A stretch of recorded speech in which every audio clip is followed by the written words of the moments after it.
Bienvenue sur Africa 24 dans cette nouvelle édition du Non-Stop Info. Voici les titres de l'actualité. À quelques jours de l'élection présidentielle au Mali, les 24 candidats doivent relever le défi de la mobilisation des jeunes. Principal enjeu, montrer à la jeune génération l'importance de cette élection pour le pays.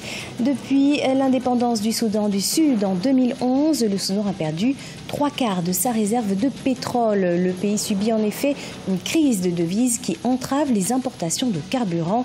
Le secteur tertiaire se voit aujourd'hui menacé. Et puis, en Côte d'Ivoire, des kiosques mobiles ont fait leur apparition dans la capitale économique. Il est désormais possible de recharger gratuitement son téléphone portable et son ordinateur. Un projet qui vise à s'étendre dans tout le pays. Mais tout d'abord, une mission de la communauté économique des États de l'Afrique de l'Ouest a rencontré ce 19 juillet 2018 la coalition des 14 partis de l'opposition ainsi qu'une délégation du pouvoir. Objectif de cette réunion, évaluer les recommandations faites par les facilitateurs lors du dernier dialogue qui s'est tenu ce mois de juin 2018. Par ailleurs, un plan d'action sera soumis à la conférence des chefs d'État de la communauté sous-régionale qui se réunira en sommet ce 31 juillet 2018. Au Mali, à l'approche du premier tour de l'élection présidentielle, la campagne bat son plein et c'est pour encourager les électeurs à retirer leurs cartes que le gouvernement malien envisage de déclarer des journées citoyennes de jours chômés. Vina Nodin. La prochaine élection présidentielle du Mali se déroulera le 29 juillet 2018. Les 24 candidats en lice sont officiellement entrés en campagne le samedi 7 juillet. Ils font face à plusieurs défis, dont celui de la mobilisation de la jeunesse, le principal facteur de développement du pays. Il est nécessaire de former les jeunes au processus électoral. Dans quelques semaines, nous allons accomplir un acte important, choisir un président qui est à la hauteur des attentes du pays. Le taux de participation aux élections au Mali devient de plus en plus faible à cause du manque de sensibilisation et d'encouragement de la jeunesse. Si nous voulons une démocratie représentative, il faut que les citoyens expriment leur volonté. Pour sensibiliser la jeunesse malienne à l'importance du vote aux prochaines élections, le réseau des jeunes des partis politiques du pays a organisé le 11 juillet un atelier de formation sur le processus électoral destiné aux jeunes leaders politiques. Le but, leur permettre de servir de relais d'information auprès de la jeune population.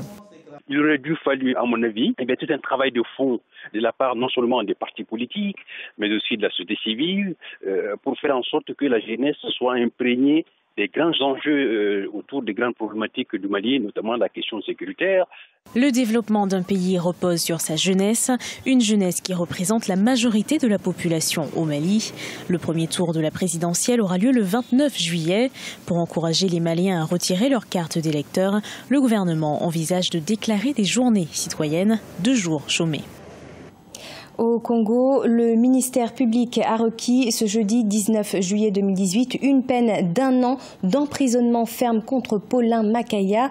L'opposant était poursuivi pour complicité dans une affaire d'évasion de prisonniers à la prison centrale de Brazzaville fin décembre 2016. Paulin Makaya continue de clamer son innocence. L'affaire a par ailleurs été mise en délibéré et le jugement sera rendu ce 2 août 2018. Confronté à des pénuries récurrentes de carburant, le Soudan voit sa production de ciment réduite de moitié depuis le début de l'année 2018. Pour éviter de paralyser ce secteur, le gouvernement veut désormais ouvrir son domaine énergétique aux investissements étrangers. Les précisions dans ce sujet de Nathalie Mou. Les cimenteries du nord du Soudan ont réduit leur production de 50% depuis le début de l'année 2018. Des chutes allant de 120 000 tonnes par mois à 60 000 tonnes et 50 000 tonnes ont été observées dans les usines d'Adbara et Nord. Des effets négatifs se feront sentir sur le prix de la tonne de ciment, passé de 2 000 livres soudanaises à 5 000 livres soudanaises en un mois. Les autorités soudanaises attribuent cette baisse de production à la crise énergétique qui a cours dans le pays depuis 2017. Le pays ayant subi des sanctions économiques à l'échelle internationale ne pouvait pas attirer suffisamment d'investisseurs étrangers pour développer le potentiel énergétique. Autrefois exportateur de pétrole, le Soudan a perdu 3/4 de sa réserve suite à l'indépendance du Soudan du Sud en 2011. Depuis, le pays subit une crise de devises qui entrave les importations de carburant. À cause de leur forte dépendance aux hydrocarbures, les cimenteries sont aujourd'hui menacées de fermeture. Les importations qui sont économiquement plus faciles, soit augmenter la capacité de production sur la base des compagnies asiatiques existantes. Et à moyen terme, pour nous résumer, s'investir simplement à l'échelle internationale. Le Soudan dispose d'une capacité énergétique installée évaluée à 80%, mais seul 1% de la population y a accès. Désormais, le pays envisage d'ouvrir son secteur énergétique aux investissements étrangers motivés par des accords pétroliers avantageux avec le Soudan du Sud. La reprise de la croissance en 2017 a favorisé l'optimisation des budgets de plusieurs États du continent. Malgré une estimation de taux de croissance à 4,7% en 2018, de nombreux pays africains sont toujours confrontés au défi de la diversification économique. Explication dans ce reportage de notre correspondant Ange Bijou Nominio. Avec un taux de croissance estimé à 4,7% en 2018, 500 millions de personnes vivent toujours sous le seuil de la pauvreté en Afrique, selon la Banque africaine de développement. Cet écart entre les chiffres et la réalité du terrain préoccupe les autorités de l'Union africaine qui listent un certain nombre de facteurs pour expliquer ce phénomène. Les gens sont pauvres en Afrique parce que la croissance n'est pas bien répartie. Les flux de la croissance ne sont pas bien répartis, c'est une réalité. On peut vous dire aussi que les gens sont pauvres parce que l'économie n'est pas diversifiée, il y a des secteurs très limités qui tirent l'économie. Donc ceux qui ne sont pas dans ces secteurs ne sont pas concernés par la croissance, donc sont dans la pauvreté. Diversifier les économies, tel est le défi à relever pour les pays africains. Malgré une augmentation de la production réelle des ressources naturelles à 3,6% en 2017 contre 2,2% en 2016, les capacités de résistance du continent restent toujours faibles, faute de diversification. Lorsque la croissance est tirée par un seul secteur, c'est les gens qui sont dans le secteur qui participent à la croissance, donc qui peuvent avoir des retombées de la croissance. Si nous avons une croissance qui est tirée par le secteur pétrolier, donc ceux qui ne sont pas dans le secteur pétrolier ne peuvent pas bénéficier des fruits de la croissance. La plupart des pays africains dépendent en effet à plus de 80% des revenus pétroliers pour financer leur budget.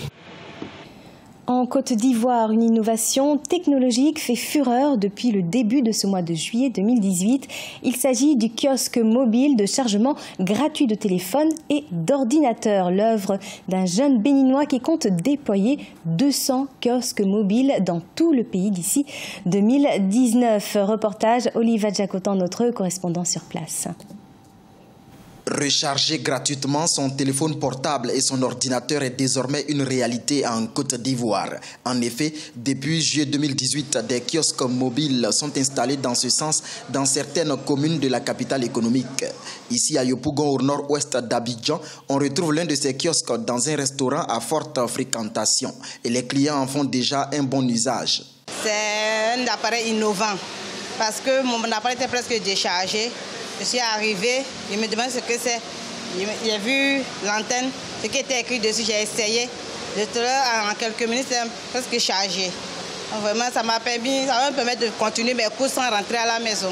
Cette innovation technologique est l'œuvre de Salim Djideyal. Ce passionné d'économie numérique veut déployer 200 kiosques mobiles en 2018 en Côte d'Ivoire et songe déjà conquérir l'Afrique. Le prochain pays que nous comptons attaquer, c'est le Bénin et le Sénégal, où nous sommes déjà en pourparlers avec des partenaires là-bas pour déployer nos charger box.